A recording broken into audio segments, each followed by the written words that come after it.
Like, thank you so much for watching. We're going to talk about the America Party. Elon Musk is taking on Donald Trump. He's taking on MAGA. He's taking on the Republican Party. Really, he's taking on the Democratic Party. He's taking on the Washington D.C. He's taking on the Washington D.C. establishment and the way that our country is run. America is in deep trouble. We're $37 trillion in debt, and Congress just voted to add another $5 trillion to the debt ceiling, which will lead to another $5 trillion in debt. The Republicans are telling a story that, oh, we're going to grow through this and we're going to grow out of this problem. How? You're going to wave a magic wand and you're going to grow? You're going to, use tariffs to grow? Like, what's the little magic secret here? The real problem underlying this is you can't grow if you don't grow electricity generation. You can't have substantial growth unless you have substantial growth in electricity and energy. And the big beautiful bill, or the big bullshit bill, as I like to call it, gets in the way of a lot of proposed energy projects that were going to generate a lot of electricity. Elon is right now, for XAI, they're importing a power plant just so they can power their cluster. It is so hard in America to generate electricity in any meaningful way. And Elon is taking this problem on for his company, but for the rest of the country, like, Elon can do something, but for the rest of the country, it's a lot harder for them to execute moves like that. So you really need to increase electricity generation. So Elon has recognized, hey, I supported Trump because we needed to defeat Kamala and the Democrats, and I still think that was the right call. But now, what he hoped for was the Republicans would show some sense of fiscal responsibility, and they haven't. They have not shown fiscal responsibility at all. So how do we get to a fiscally responsible U.S. government? Oh, let's see. We have the same issue in Australia. It's not ideology. I don't think this is about ideology. This is about politics. It's about special interests. A really good example of this is, why aren't there more solar farms in America? The solar farms all over China, they're building huge solar farms in India. Why aren't there more solar farms in America? And there's other places that have a lot of solar.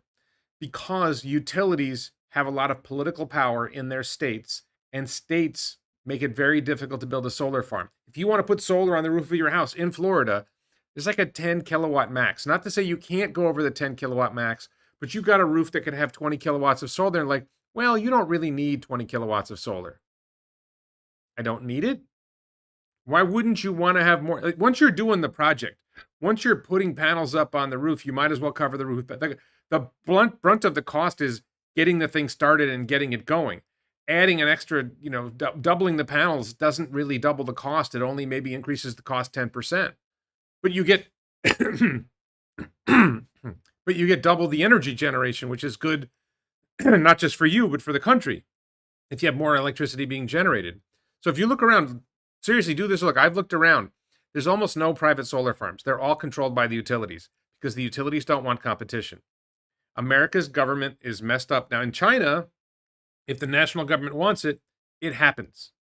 There's no local government to stop a solar farm. There's no state government to stop a solar farm. The utilities, if they can't control the leadership in Beijing, they don't have any power.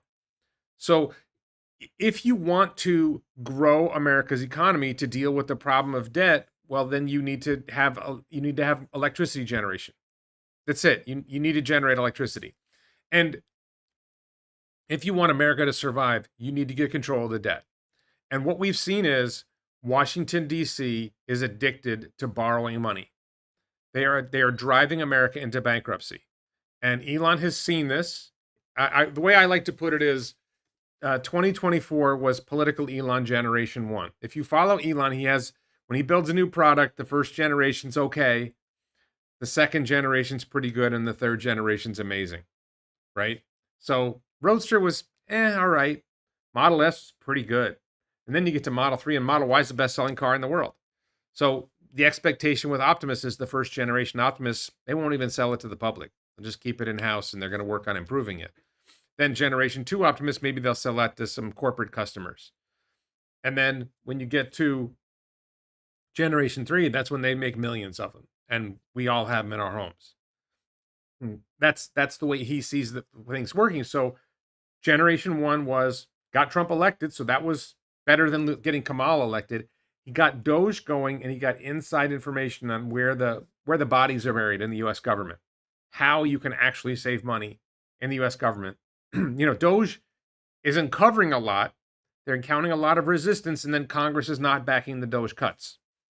So, but now, Elon has learned, number one, how he can make a dent in an election. What he did in Pennsylvania in particular in the swing states was a big deal. So you got that. And then you've got the learning from Doge. So you go to 2026, and what's the plan? And this is one of the things that really irks me is I see a lot of people saying, no, Elon, you don't understand politics. Yeah, he didn't understand rockets. He didn't understand car companies. He didn't understand the internet. Like, at some point, do you figure out that maybe he understands things better than you think he does? So he did this poll. Do you think, should we create the America Party? Right now it's a 64-36.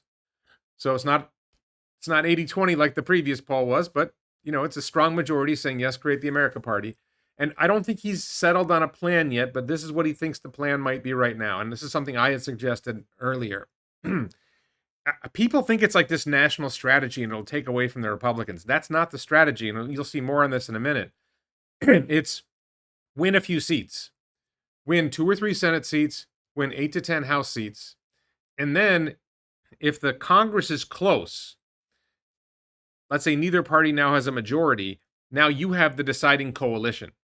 You have a group of members of Congress, in the Senate and in the House, that now the party that's in power, whichever party ends up getting effectively majority status, even if they're not a majority, if they want to get something done, they need you.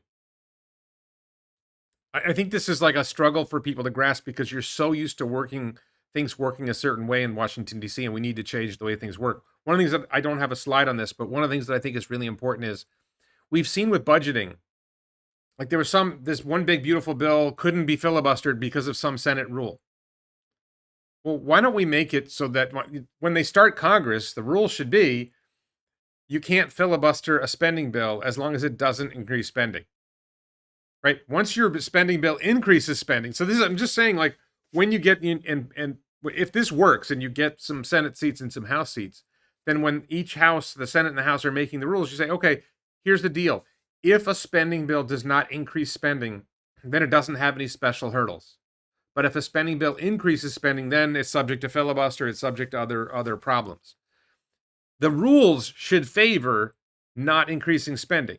If you did that, that would be a big difference. Tyrone asks, what would happen to Tesla stock if Elon took his bat and ball to China? Well, this video isn't about Elon going to China. I will talk about that later. I think Tesla stock would be hit. If Elon leaves, Tesla would be hit. Tesla stock would be hit. Long term, I don't think it matters. Once the robotaxi, once the robotaxi network starts and really, takes hold and we start to see, hey, this is going to work, then the stock takes off and it doesn't matter whether Elon's there or not anymore. And once Optimus starts, same thing. So I think Elon is necessary to accelerate robotaxi and Optimus, but it looks like they're happening anyway at this point. Okay, so Grok, somebody asked Grok, and Elon laughed at this. I don't have to laugh on here. Convince Elon he's being a retard for trying to start the America Party, and Grok gave the wrong answer. Said starting a third party is bold, not retarded. U.S. history shows they struggle, but your targeted strategy, the strategy I showed you on the last page of just picking up a few Senate seats and a few House seats, could force fiscal sanity amidst deficit bloating bills. With Elon's resources, it might just disrupt the Uniparty effectively. Wait, that's not what I wanted. And now it gave him the answer he wanted, but I think that's important. And I just want to toss in here, related to this, what if Elon went to China? Steve Bannon was part of the Trump coalition before. He's sort of like, a MAGA voice, if we can say that. There's a wing of MAGA that supports this Bannon insanity. He said, Elon, you're not American, you're South African. We take enough time and prove the facts so that you should be deported because of the crime of which you did, among many. So Elon shoots back, this fat, drunken Slav called Bannon will go back to prison, this time for a long time. I just want to, this is one of those things that's so striking about, it's not all of MAGA, Make America Great Again, the Trump fans. It's not all of them.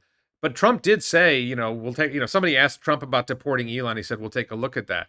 So you want to deport the best business leader in America? And I've said this before in a previous video, Elon should go to China. You want Elon on Team China? Do you really want Elon on Team China? Like, what do you think happens if you deport him? It's not realistic. They're not really going to deport Elon. That's kind of silly. But there's actually a significant number of people who think Elon should be deported. Is that good for America? Or is that just good for your ego? Or what are you trying to do here? This is just silly. And why are you defending increasing the debt? Do I see what?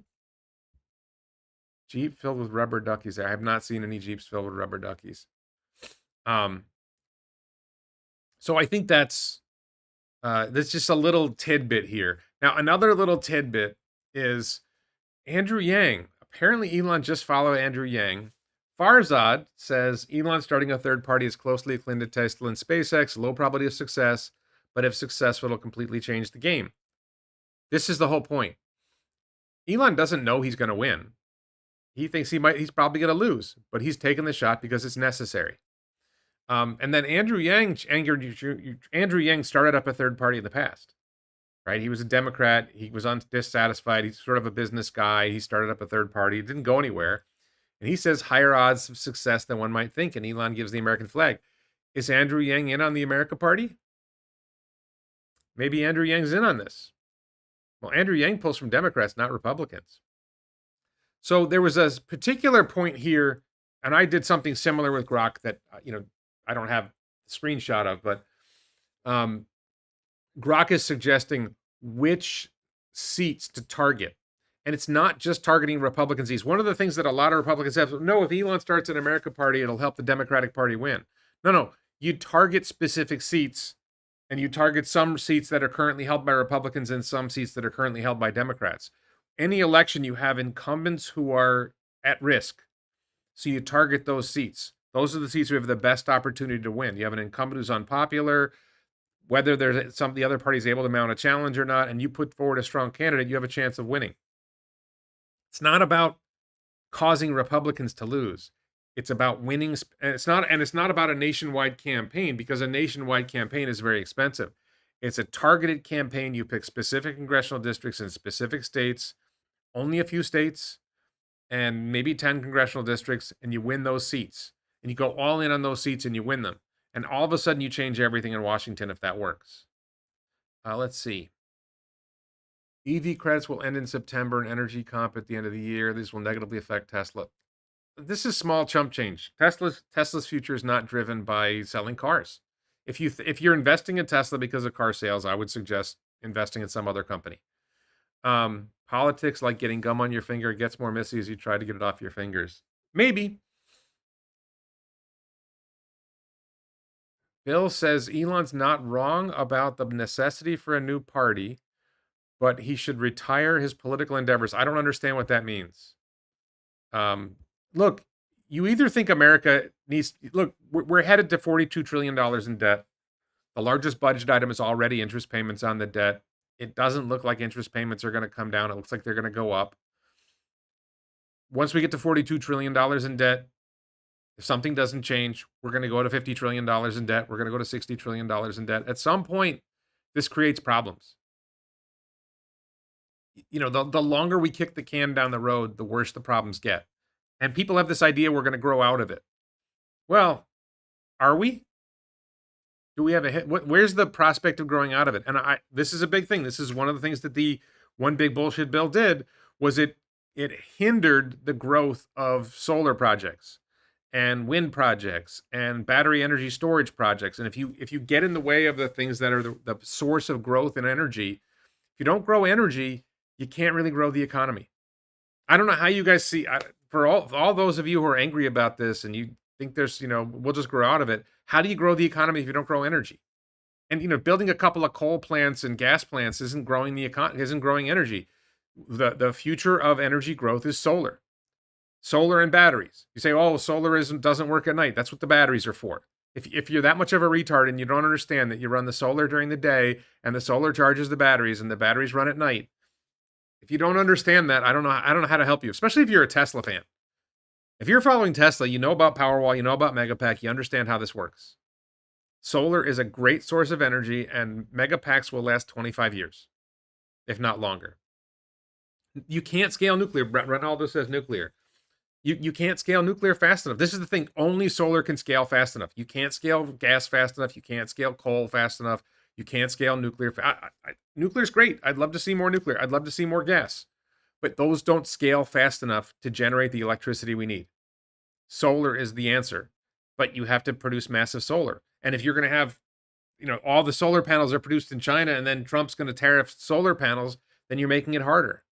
How can they be all for AI but not renewables? Because so I think what's really going on, and again, this is going to offend the Trumpaholics, but Trump is not an angel. He's not. Look at the Trevor Milton pardon. Look at the Paul Walzak pardon. He got paid $1 million to pardon these guys, each. $1 million, $2 million each for pardons for people who should not have been pardoned. He is for sale. And fossil fuel interests have more money than Elon. As much money as Elon has, fossil fuel interests have more money, and they have more free cash. See, Elon is wealthy, but he doesn't have that much free cash. The Saudis, ExxonMobil, the big players in fossil fuels, they are just flooded with cash. And they can go to DC and they can buy whoever they want. And they do. And Trump sold out. That's the only explanation I can think of, is Trump just sold out to fossil fuel interests. And there's this moment that Trump had. You had the bill going through Congress. He could have fought for spending cuts. He could have fought with Congress to get actual spending cuts. He would have had Massey on his side. He would have had Rand Paul on his side. He would have Mike Lee on his side. At least a few other members of Congress would have been on his side, and he could have fought and pressured the members of Congress who are resisting and said, listen, if you don't get this spending cut, I'm coming to your district and I'm going to primary you. He could have fought with them. Instead, he chose to fight with Elon. He could have let Elon rant and not fight with Elon and say, look, Elon's going to say what he's going to say. We're going to do what we're going to do. He didn't have to make it. Elon did not attack Trump until Trump started attacking him and lying about him. AI could do it, but such a leveraged bet is foolish. Take an axe to the budget. Yeah. So AI can grow the economy, but in order to succeed in AI, we need electricity generation to power the AI data centers. If you want to generate enough electricity to get the AI that you want, you need a lot of electricity. And, Elon's talking about a terawatt data center in the future. I don't know how far in the future he's thinking, but a terawatt times the number of the United States doesn't generate enough electricity for a terawatt data center. I don't think it's even close. I don't know how many hours there are. 24 hours times 365. The United States generates about 4 terawatt hours of electricity, and I think that's like 7 or 8 terawatt hours. So that like a terawatt data center would use more electricity, double the electricity that the United States currently generates.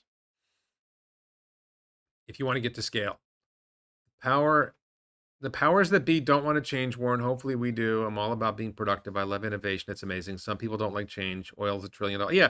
There's an old guard guy. He passed away named Jack Rickard, who would get old Tesla. He would take wrecked Teslas and he would repurpose the batteries, and maybe he would convert an old BMW into a EV, or he would make something else with the batteries. And he was a character in the early days of Tesla fandom.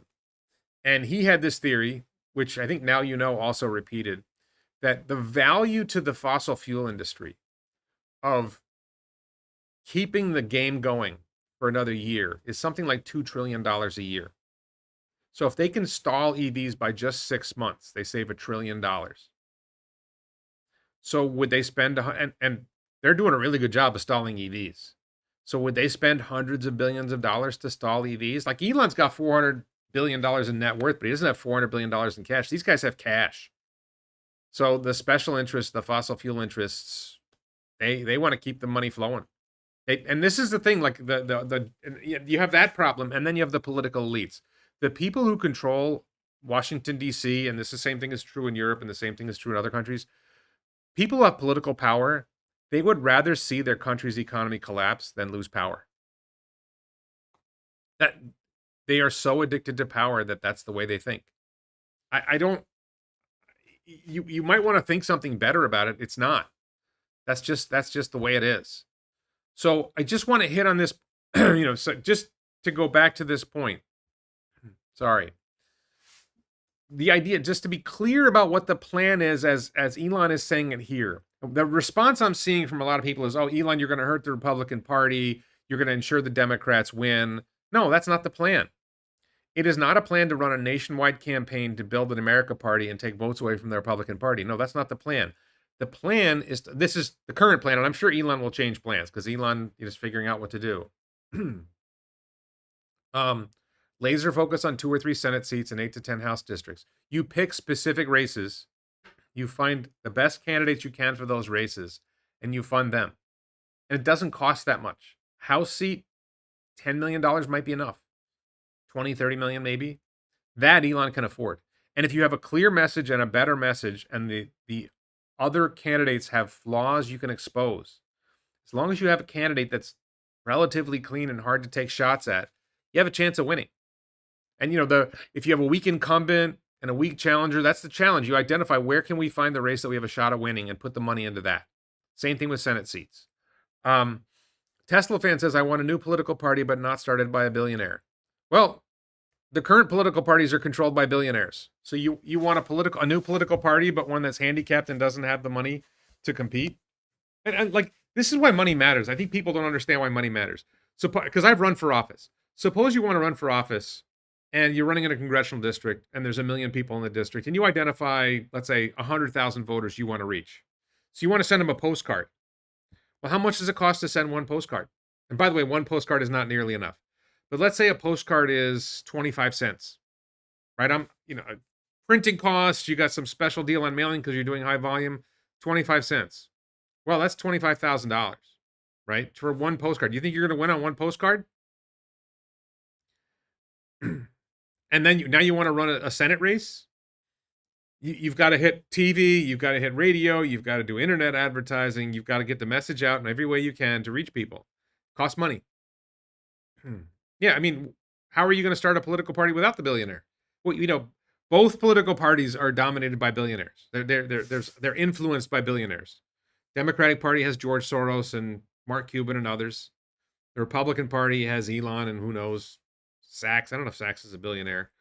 We need campaign finance reform to get money out of politics. Well, how are you going to get campaign finance reform if the people who are in charge of campaign finance laws are the people who are getting money from politics? Like, you're living in a fantasy land. It's a nice idea, but then you still have the problem. If you get campaign finance reform, if you actually got the campaign finance reform you wanted, then incumbents would never lose. Because incumbents get free press, incumbents get invited to events, challengers have to pay to get attention. When you take money out of politics, you're guaranteeing incumbents that they get to win again. Because it's hard to challenge an incumbent. Money makes it possible for a challenger to challenge an incumbent. There's a political science professor named Gary Jacobson who wrote about this years ago. I actually have a degree in political science. It just made it worthwhile just now. I finally got some value out of it. The two main parties aren't voting for campaign finance reform. Exactly. What you need is a billionaire that owns a social media company. I'm trying to think, is there any billionaires we know that owns a social media company? Zuckerberg. Yeah, Zuckerberg could do something. So Zuckerberg doesn't have the balls. He doesn't. I mean, maybe Zuckerberg would team up with Elon on this. Who knows? I think that you see it with Bill Gates. Bill Gates fell in with the elites.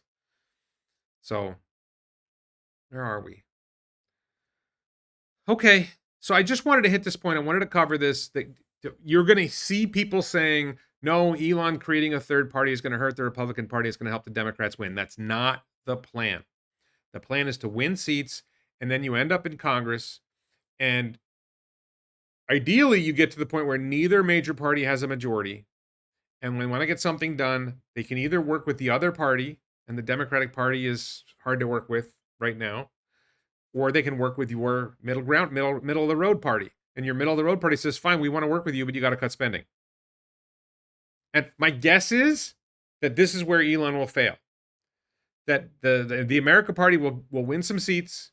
They'll be in a decisive position. And when the deep state wants to get something done and wants to increase spending, they'll get Democrats to switch over. They'll get Democrats on their side and they'll get what they want through the Democrats without cutting spending. Because the Democrats don't really want to cut spending. So they'll just increase spending on some Democrat issues and they'll spend even more money. But that's 2026. And then you go to Gen 3 Elon in 2028, and he's learned even more about the system. He's learned even more about how Congress works. He's learned even more about how the government works. And then in 2028, we get an America Party presidential candidate. And I think the Democratic Party is in deep, deep trouble. This isn't about giving the Democratic Party a chance to come back and win everything. The Democratic Party is in deep, deep trouble. it's like the party of trans for trans for Palestine or something. Like I don't understand what your message is. They're the party for drug gang members and terrorists. Like they push themselves so far to the left that they're hopeless. And I think the Democratic Party is going to collapse. And so the America Party could become the second major party. I that's where I don't think you'll see a sustained three-party system in America. What typically happens is the third party comes along, it becomes significant, and then it beats out one of the other parties, and then the first party remains. I think that's what's likely to happen. I don't think we're going to see 95 America Party. I don't think Elon's aiming for 95 seats. I think he's aiming for, like you see it here, 10 House seats and 2 or 3 Senate seats. Yeah, Zephiel says the USA version of solar farms is big utilities buying miles of farmland and throwing panels on it. Yeah, so the solar farms in the United States are controlled by the utilities, and it's very limited. We don't generate nearly as much solar as we should because the utilities and state governments get in the way of anybody else building large solar farms. They interfere with homeowners deploying sufficiently large. If you try to build a solar project on your house, you'll probably be limited to 10 kilowatts. Even if you have room for 20 kilowatts on your roof and you say, hey, I want to do 20 kilowatts. It's not that you can't do it, but you'll get like resistance. And then you just go the easy path. So, all right. So I think that's it. I just wanted to hit this point. Don't listen to people who say Elon's helping the Democratic Party. The Democratic Party is hopeless. Elon is trying to help America. 210 Dem, 2808 Republican. I think it's going to be 10 America Party House seats, maybe 20, but I think he's aiming for very limited in 2026 to learn. It's Gen 2. Put something out there, learn from the experience, get better, and then in 2028, now Elon's a trillionaire because of the success of Robotaxi and Optimus in 2028. Now you run for 100 House seats and 10 Senate seats, and you run a presidential candidate. And then after 2028, you become the next one of the two major parties, and the Democratic Party is probably gone. Thanks everybody so much for watching. Bye-bye.